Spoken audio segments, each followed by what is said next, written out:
साथियों नमस्कार। साथियों, जिस तरह से ट्रम्प चचा डेली एक नया बयान देते हैं, कभी कहते हैं कि मोदी बड़े अच्छे आदमी हैं लेकिन अभी वो मेरे से नाराज़ चल रहे हैं, कभी कहते हैं कि मैं मोदी से नाराज़ हूं, कभी कहते हैं कि मोदी ने मुझे फ़ोन किया और कहा sir Trump can I buy this thing, पता नहीं क्या चीज़ थी। ऐसा करके डेली किसी न किसी तरह से भारत को चढ़ाने का प्रयास कर रहे हैं। ऐसी स्थिति में एक नया बयान यूएस की तरफ से आया है जिसमें कहा गया है, जो उनके यूएस कॉमर्स सेक्रेटरी हैं हावर्ड लुटनिक, उन्होंने कहा कि मोदी ने ट्रम्प को कॉल नहीं किया इसलिए उनका ईगो हर्ट हो गया ट्रम्प का, वरना ट्रेड डील तो हो जाती। यानी ट्रेड डील होने वाली थी बट मोदी ने कॉल नहीं किया ट्रम्प को, इसलिए ट्रम्प का ईगो हर्ट हो गया। अब किस तरह से ट्रम्प पूरी दुनिया के चौधरी बनने का प्रयास कर रहे हैं आप देख लीजिए। उसी तरह से कल एक खबर आती है कि यूएस की नेवी ने रशियन शिप को, जो ऑयल टैंकर है ऑयल लेकर के जा रहा था, उसको वहीं के वहीं सीज कर दिया नॉर्थ अटलांटिक ओशियन में, और सीज करने के बाद अपने कब्जे में ले लिया। जिसके बाद रशिया की तरफ से बयान आता है कि भाई ये इंटरनेशनल लॉज का वायलेशन है और जिस तरह से हमारा टैंकर कब्जाया गया है इससे न्यूक्लियर वॉर भी छिड़ सकता है। यहां तक पुतिन की तरफ से बयान आया है। उधर अभी ट्रंप ने कहा है कि इंटरनेशनल लॉज को मैं नहीं मानता, मेरा अपना विवेक ही काफ़ी है ये बताने के लिए कि क्या सही है क्या गलत है। अब बताइए आप उधर जान रहे हैं कि कल एक खबर और आई थी जहां पर यूएस ने 66 संगठनों से अपने आप को बाहर ले लिया है, जिनमें से कई यूएन के संगठन हैं, जैसे यूनेस्को हो गया, डब्ल्यूएचओ से पहले ले चुका है। ऐसे ही एक इंटरनेशनल सोलर अलायंस है जो भारत और फ्रांस के पहल से बना था, जिसमें यह था कि पूरी दुनिया में सोलर अलायंस बन के सोलर एनर्जी को ज़्यादा से ज़्यादा प्रोड्यूस किया जाए। इसमें यूएस भी था, उसमें से भी ट्रंप बाहर आ गए हैं। ठीक है जी। उसके अलावा ट्रंप एक बिल लेकर के आए हैं, उस पर ट्रंप ने हस्ताक्षर कर दिए हैं, जिसमें रशिया सैंक्शन बिल है। जो भी देश रशिया से तेल खरीदेगा उस देश पर टैरिफ लगाए जा सकते हैं 500% तक, यानी कि भारत पर 500% तक टैरिफ लगने की संभावना है। अब ये 100% भी हो सकता है, 150 भी हो सकता है, 300 भी हो सकता है, कुछ भी हो सकता है। अर्थात जो माल पहले भारत से यूएस में 100 रुपये का बिक रहा था, मान लो 500% टैरिफ लग जाता, मान लीजिए, तो अगर जो माल भारत का यूएस में 100 रुपये का बिक रहा था, अब उस पर 500% टैरिफ लगने के बाद में उसके 500 रुपये और बढ़ जाएंगे, वो फिर 600 रुपये का बिकेगा। ऑलरेडी 100 की चीज 150 में बिकी रही थी, पहले 100 की बिकती थी, मान लो अभी 50% टैरिफ चल रहे हैं तो 150 की तो बिकी रही है। अगर इस पर 500% लग जाते हैं तो और उतने रुपए बढ़ जाएंगे। अब कोई भाई चीज़ मान लो इतनी ज़्यादा महंगी हो जाएगी तो फिर तो बिकना नामुमकिन ही हो जाएगा, भारत की चीज़ें वहाँ पर पहुँच ही नहीं सकती। तो एक ये इन्होंने कहा है। पहले इतनी खबरों का थोड़ा एनालिसिस करते हैं, फिर ये बताते हैं कि इन सब के मायने क्या हैं, ये सब हो क्यों रहा है। अब आप खुद देखिए, एक कॉमन सेंस से सोचिए, किसी मान लीजिए किसी ने आईआर नहीं पढ़ रखा है, किसी को कुछ नहीं पता बैकग्राउंड क्या है, कॉमन सेंस से सोचिए, क्या अमेरिका इतना पागल है कि रशिया के टैंकर को सीज कर दे और रशिया से इस लेवल का पंगा ले ले कि रशिया कहे कि हम न्यूक्लियर हमला कर देंगे? क्या इतना पागल है? नहीं। क्या अमेरिका इतना पागल है कि भारत पर 500% टैरिफ लगा करके जो है 500% टैरिफ लगा करके भारत की तरफ से जाने वाले आइटम्स को बिल्कुल ही बंद करवा दे? हाँ, कुछ परसेंट बढ़ाएगा मुझे लग रहा है, लेकिन इन सब के मायने क्या हैं उस पर चर्चा करते हैं। देखिए, ट्रंप हर संभव प्रयास कर रहे हैं कि ब्रिक्स मजबूत हो। ये क्यों कर रहे हैं ये मैं नहीं जानता। हो सकता है आज के 10 साल बाद, 20 साल बाद, 30 साल बाद ऐसी खबरें आए कि ट्रंप चुने नहीं गए थे, चुनवाया गया था। मैंने कई बार कहा है, जियो पॉलिटिक्स में 10 साल बाद क्या होना है, 20 साल बाद क्या होना है, उसके मूव आज ही खेल दिए जाते हैं। तो ट्रंप इस समय जो प्रयास कर रहे हैं, जिस तरह की बातें कर रहे हैं, जो भी स्टेप्स ले रहे हैं, वो सभी स्टेप्स ऐसे हैं जिससे ब्रिक्स मजबूत होता है, डॉलर कमज़ोर होता है और यूएस की जो हेजीमनी है, डोमिनेंस है, वो भी कमज़ोर होता है। मैंने आपको पिछले वीडियोस में एक उसका पॉइंट ऑफ व्यू बताया था, किस तरह से यूएस अपने अड़ोसी पड़ोसियों से अब रिश्ते ख़राब कर रहा है, जिससे यूएस अपने अड़ोसी पड़ोसियों में ही उलझ जाएगा। दूसरी बात यह भी है कि यूएस के पास अभी इतना ज़्यादा कर्जा हो चुका है कि यूएस अफोर्ड नहीं कर सकता ज़्यादा पैसे दुनिया में लगा करके दुनिया पर डोमिनेंस करना। तीसरी बात यह है, जिस तरह से ब्रिक्स मजबूत हुआ है, जब ब्रिक्स बना था तभी 2008, 9, 10 के आसपास खबरें छपती थी यूएस में, न्यूयॉर्क टाइम्स में और यूरोप में कि ये ब्रिक्स संगठन आने वाले समय में खतरा बन सकता है। अब वो खतरा बन भी रहा है। अब आप एक चीज़ देखिए, भारत और यूएस के बीच में जो ट्रेड होता है वो लगभग 120 बिलियन डॉलर का होता है। ठीक है, 120 बिलियन डॉलर का होता है, जिसमें भारत सरप्लस में है, यानी भारत बेचता ज़्यादा है, खरीदता कम है। अब अगर भारत बेचना कम कर देगा तो भारत, जाहिर सी बात है, जो चीज़ यूएस को नहीं बेच पाएगा वो कहीं और बेचेगा।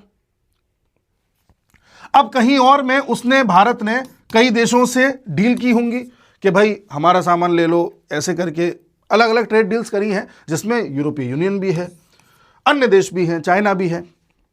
हमने अपना सामान पिच किया, डील्स फिक्स करी कि भाई ये हमारा प्रोडक्ट है, आप खरीदना चाहें तो देखिए। दूसरे देश को पसंद आया, उसने कहा हमारा ये प्रोडक्ट है, आप ये ले लीजिए। हमने देखा, हमें पसंद आया, हमने ट्रेड डील साइन कर दी। मैंने आपको बहुत, शायद 6 महीने पहले एक वीडियो में बताया था कि भारत कुछ देशों में जाकर के डील कर रहा है और धीरे धीरे इन देशों में अपने प्रोडक्ट्स को एक तरीके से डेविएट कर रहा है यूएस से। यानी कि मान लीजिए जो जेम्स हैं, यानी कि पत्थर होते हैं, हीरे जवाहरात जितने भी हैं, वो भारत मान लो पहले जितने यूएस को बेचता था, मान लो 100 किलो बेचता था यूएस को, तो अब भारत को पता है कि यूएस सैंक्शंस वगैरह लगा सकता है, टैरिफ लगा सकता है, कुछ भी कर सकता है ट्रंप। तो ऐसी स्थिति में 100 के 100 किलो यहां मत बेचो, अब यहां पर केवल 20 किलो बेचो, बाकी 80 किलो को डाइवर्ट कर दो किसी देश पे, ऐसे करके। और वही भारत कर रहा है। चलिए ठीक है साहब, एक चीज पर ध्यान और दीजिए कि भारत अपने प्रोडक्ट्स को तो डेविएट कर ही रहा है, लेकिन ऐसे देशों में ज्यादा डेविएट कर रहा है जो देश डॉलर के अलावा किसी भी करेंसी में ट्रेड करने को तैयार है। अब आप समझे पूरी कहानी क्या है। मतलब भारत पहले यूएस को चीजें बेचता था तो जाहिर सी बात है डॉलर में ट्रेड करना पड़ेगा, डॉलर ही देना पड़ेगा, डॉलर में ही लेना पड़ेगा, सारा कुछ है। लेकिन अब यूएस ने इतने ज्यादा टैरिफ लगा दिए, या आने वाले समय में और लगा देगा, जिससे हम अब इसे बेचने के बजाय वो चीज हो सकता है कि हम श्रीलंका को बेच दें, बढ़ा दें कि भाई हम जो आपको बेचते थे इसको और ज्यादा ले लीजिए। अब जब हम श्रीलंका को बेचेंगे तो जरूरी नहीं है डॉलर में बेचें। हमने श्रीलंका से पहले ही एक एग्रीमेंट कर लिया है कि हम लोकल करेंसी में ट्रेड करेंगे, तो जो चीज हम पहले डॉलर में बेच रहे थे अब हो सकता है रुपए में बेचें, या उनकी जो करेंसी है उसमें करें। तो डॉलर का चलन कम हुआ कि नहीं हुआ? इसमें ज्यादातर आप ये देखेंगे कि जितना भी ट्रेड यूएस से बंद होगा वो ज्यादातर ऐसा होगा जो ब्रिक्स कंट्रीज में आपस में होगा। इनडायरेक्टली ट्रंप ये कह रहे हैं कि जो चीज मुझे बेच रहे हो मुझे मत बेचो, ये ब्रिक्स कंट्रीज आपस में ही बना लो और आपस में बेच लो, जिससे तुम लोग अपनी लोकल करेंसी में ट्रेड कर सको, डॉलर का चलन खत्म हो जाए और मैं धीरे धीरे कमजोर हो जाऊं। आशय ये है, ट्रंप ऐसा कह नहीं रहे, मतलब पूरा निकलता है, मैं समझाने के लिए बता रहा हूं। तो भारत, रशिया, चाइना तो खुश हैं कि बढ़िया है, थोड़ी दिक्कत तो आएगी कुछ समय की, लेकिन ब्रिक्स इतना मजबूत हो जाएगा, लोकल करेंसीज में इतना ज्यादा ट्रेड होने लगेगा कि डॉलर का डोमिनेंस ही कम हो जाएगा। यही तो चाहते हैं। अब आपको मैं फैक्ट दिखाता हूं एक, कि खेल चल क्या रहा है। देखिए, मैंने एक टेबल निकाली है कि भारत सबसे ज्यादा ट्रेड किन कंट्रीज से करता है। 2025 का आंकड़ा है, जून 2025 का आंकड़ा है, क्योंकि इससे लेटेस्ट मुझे मिला नहीं कहीं भी, मैंने खूब तलाशा। देखिए, यूएस से सबसे ज्यादा करता है भारत, जाहिर सी बात है। यूएई से करता है, यूएई। अब एक चीज पर ध्यान दीजिए, एक और ये भारत ने 22 ऐसे देशों के साथ एग्रीमेंट कर लिया है जिनसे हम अपनी लोकल करेंसी में ट्रेड करेंगे, यानी कि रुपये में ट्रेड करें या उनकी करेंसी में करें। और वॉस्टोर अकाउंट खोलने पर भी राजी हो गए। वॉस्टोर का मतलब जो भी खरीद बेच होगी वो यहाँ पर एक अकाउंट खोल देंगे वो लोग, हम उनके अकाउंट में यहीं डाल देंगे रुपये को। मैंने आपको पहले ही बताया, जैसे मान लीजिए, जो लोग ना समझ पा रहे हो, मान लीजिए हमने रशिया से 100 रुपये का तेल मंगाया। रशिया ने कहा कि भाई टैंकर पहुंच गया, पैसे दे दो। तो हम 100 का नोट लेकर के रशिया नहीं जाएंगे, रशिया ने अपना एक अकाउंट खोल रखा होगा यहाँ पर मुंबई में। मान लो उस अकाउंट का नाम है रशियन अकाउंट, ये नाम है या कुछ भी नाम है ना, तो हम एक काम कहेंगे, रशिया तुमसे 100 रुपये का तेल लिया था, 100 रुपये हम तुम्हारे खाते में यहाँ डाल दे रहे हैं, ठीक है। रशिया कहेगा ठीक है डाल दो। तो वो जो हमने पैसा डाला उसके खाते में, ये वॉस्टूर अकाउंट कहलाता है। अब मान लो कल को रशिया हमसे कुछ खरीदेगा, रशिया कहेगा इंडिया हमें आपसे थोड़ा ये हीरे चाहिए थे थोड़े से, या कोई और कुछ भी मांग सकता है, तो हम कहेंगे हाँ हाँ भिजवा देते हैं, ये लो। तो हम कहेंगे रशिया हमने तुमको 60 रुपये के हीरे भिजवाए थे, 60 रुपये तो दे दो हमें। रशिया कहेगा अच्छा 60 रुपये आपको देने हैं ना, तो वो जो अकाउंट था ना वॉस्टूर अकाउंट जिसमें आपने 100 रुपये डाले थे, उसमें से 60 रुपये ले लो। तो हम कहेंगे ठीक है हम उसमें से ले लेते हैं, वो कटवा देगा, चेक काट जो भी है। तो ऐसे अकाउंट खोले जाते हैं। तो इसके लिए डील हुई है 22 कंट्रीज से। अब कंट्रीज के नाम देखिए, बेलारूस रशिया का राइट हैंड, बोत्सवाना अफ्रीका में है, फिजी छोटा देश है, आइलैंड कंट्री है, जर्मनी जान ही रहे जर्मनी, ठीक है। तीसरी सबसे बड़ी अर्थव्यवस्था है, इसको पछाड़ने वाले हम, Guyana, Israel, Kenya, Malaysia, Mauritius, Myanmar, New Zealand, Oman, Russia, Seychelles,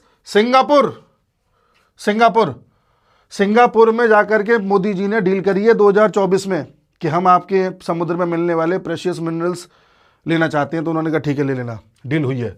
Sri Lanka, Tanzania African country, Uganda, Bangladesh ये तो बर्बाद है अब, मालदीव्स, कजाकिस्तान, यूके, ठीक है। अब देखिए इसमें आपको एक नाम और दिखाऊंगा मैं जो इसमें शामिल नहीं है, और वो है यूएई। इसमें शामिल नहीं है लेकिन यूएई एक और है, ठीक है। ये पुराना आंकड़ा है, यूएई एक और हो गया, 23 कंट्री हो गई हैं, हो सकता है 24 भी हो गई हूँ, मैं इतना तक वाकिफ हूँ अभी। यूएई भी है, यूएई से भी हम लोकल करेंसी में ट्रेड करने के लिए तैयार हो गए हैं, वो भी हो गया है। तो यूएई दूसरा सबसे बड़ा हमारा ट्रेडिंग पार्टनर है, समझ गए बात को, लोकल करेंसी में ट्रेड करेंगे। नेदरलैंड से हम करते हैं, चाइना से करते हैं, हम यहाँ से चाइना से नेदरलैंड से बहुत ज़्यादा वो मंगाते हैं सेमीकंडक्टर। मैंने आपको बताया नेदरलैंड्स बहुत बड़ा प्लेयर है सेमीकंडक्टर बनाने के मामले में, चिप्स बनाता है। सिंगापुर 5वें नंबर पे, और यहाँ आप देखिए मैंने आपको ना सिंगापुर देख रहे हैं। उसके अलावा यूके देखिए, इधर देखिए यूके, सऊदी, बांग्लादेश, इधर देखिए बांग्लादेश, जर्मनी, इधर देखिए जर्मनी, इटली से अभी नहीं किया, कर ही लेंगे वो तो भाभी जी अपनी। तो ये सब देश वो हैं, मतलब भारत ने अपने जो सबसे ज़्यादा बड़े ट्रेडिंग पार्टनर हैं, ये थोड़े ऊपर नीचे होते रहते हैं बट मोरल लेस यही है, भारत ने कोशिश करी है कि जो सबसे बड़े ट्रेडिंग पार्टनर हैं उनसे लोकल करेंसी में ट्रेड की बात कर ली जाए या डील कर ली जाए। रशिया से तो कर ही रखी है। तो अब जब यूएस में नहीं बिकेगा तो बाकियों में बिकेगा। जो बड़े बड़े पार्टनर्स हैं उनसे ट्रेडिंग लोकल करेंसी में हम बात कर ही चुके हैं। अब अगर कोई नया ग्राहक ढूंढेंगे तो जाहिर सी बात है कोई छोटा देश होगा, अफ्रीका का हो या कहीं आसियान कंट्रीज़ का हो, तो उससे हम डील कर ही लेंगे। तो अब तो भारत की चांदी है। यही तो मैं कह रहा हूँ, ट्रम्प चचा पता नहीं किस बुद्धि से काम ले रहे हैं, लेकिन वो ब्रिक्स कंट्रीज़ का भला कर रहे हैं, यूएस का नुकसान कर रहे हैं। अब एक चीज़ और देख लीजिए इसी बात पे, भारत ने आज एक आंकड़ा दिया है। ये आंकड़ा जनवरी 9 रात को 1 बजे का है, अखबारों में मेरे पास सुबह आया है। आंकड़ा ये है कि इस साल हमारी जो ग्रोथ होनी है वो 7.4% से होनी है, ठीक है। बजट आने में भी टाइम है, लेकिन आंकड़ा पहले ही दे दिया गया, वो भी ऐसे टाइम पे दिया जब अमेरिका 500% टैरिफ की बात कर रहा है। तो आंकड़ा क्यों दिया? आंकड़ा इसलिए दिया क्योंकि जो इन्वेस्टर्स हैं, जो शेयर मार्केट होल्डर्स हैं या जो पूंजीपति हैं, उनको ये डर ना बैठ जाए कि अमेरिका के इस टैरिफ की वजह से हमारा पैसा डूब ना जाए। हम उनके अंदर एक कॉन्फिडेंस जता रहे हैं कि ऐसा है, तुम्हारा पैसा नहीं डूबेगा, सब बढ़िया चलेगा, देख लो। ये बहुत बड़े गेम प्लान का हिस्सा है, तुम टेंशन मत लो, अपना पैसा लगाओ, सब करते रहो जैसे कर रहे हो। पिछली बार भी भारत ने जो आंकड़ा दिया था उससे ज़्यादा ग्रोथ हुई थी, 8% हुई थी। इस बार भी जो आंकड़ा दिया है आप देखिएगा इससे ज़्यादा ही ग्रोथ होगी, तो भारत ने आंकड़ा इसीलिए दिया ताकि उन लोगों में कॉन्फिडेंस आ जाए कि टेंशन मत लो, गेम प्लान का हिस्सा है। कुछ लोग एकदम हाइपर हो जाते हैं ना, जैसे बांग्लादेश में जो हो रहा है, गलत हो रहा है, हिंदुओं के खिलाफ आवाज़ नहीं उठा रहे हैं लोग, दुर्भाग्य है। लेकिन बांग्लादेश के ऊपर अगर कोई स्टेप लिया जाता है, मिलिट्री स्टेप, तो भारत फंस जाएगा उसमें। भारत वहाँ भी धैर्य से काम ले रहा है।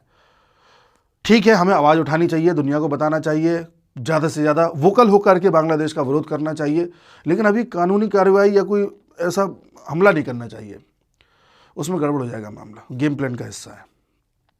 पाकिस्तान बार बार कुछ कुछ बोलता है, अभी उसको कुछ मत कहो, गेम प्लान का हिस्सा है। यह है बात पूरी। तो भारत ने यह कहा। अब इसी बीच एक खबर और आती है, यह भी रात की ही खबर है, कि रिलायंस इंडस्ट्रीज ने कहा है, ये तो मैंने, ये खबर है सुबह की है, रिलायंस इंडस्ट्रीज ने कहा है कि अगर हमें इजाज़त दी गई तो वेनेजुला से अब जो तेल निकलेगा यूएस की कंपनीज निकालेंगी। वैसे तो मुझे नहीं लगता निकाल पाएंगी आसानी से, बट अगर निकालती हैं तो अब जो तेल निकलेगा उसे हम खरीदने को तैयार हैं। पूरी दुनिया में सबसे बड़ी रिफाइनरी है हमारे जामनगर में रिलायंस इंडस्ट्रीज़ की। वो तमाम तरह के तेल को रिफाइन कर लेती है। वेनेजुला के तेल को रिफाइन करना हर रिफाइनरी की कैपेसिटी नहीं है, चुनिंदा रिफाइनरी ही दुनिया में ऐसा कर पाती है, जिसमें भारत की रिफाइनरी 2-3 रिफाइनरी ऐसी हैं जो कर सकती हैं।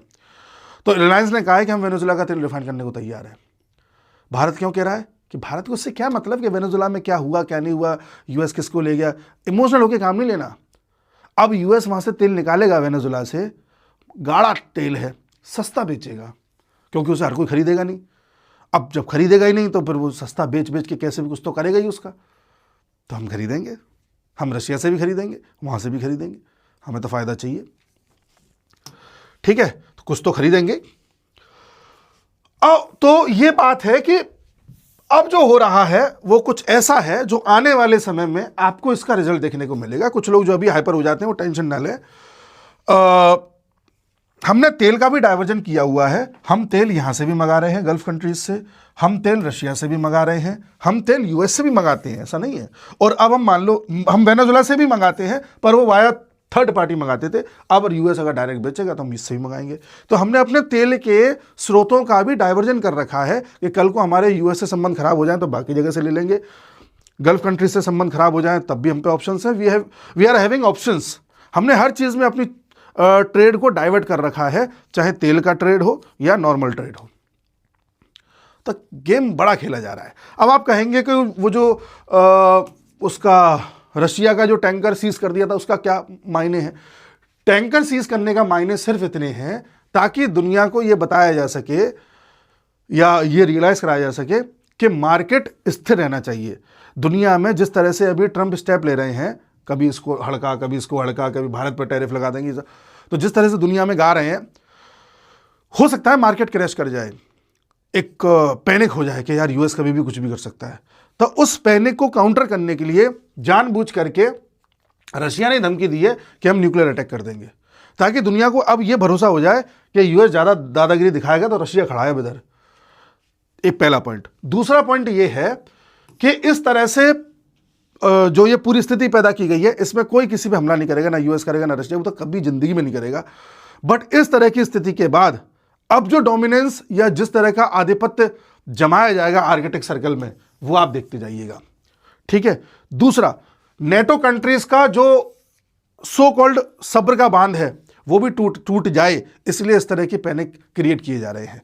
डेनमार्क की पीएम ने बोला था कि अगर ग्रीनलैंड पर यूएस ने कब्जा किया या किसी तरह से कोई फोर्स वगैरह भेजी तो हम नेटो को तोड़ देंगे, नेटो टूट जाएगा। फिर नेटो के बाकी सदस्य कहते हैं कि हाँ बात तो सही कह रही है ये, कि यूएस गलत करेगा ऐसा, अगर ऐसा किया तो। लेकिन ये बात भी सही है कि नेटो यूएस की वजह से ही चल रहा है।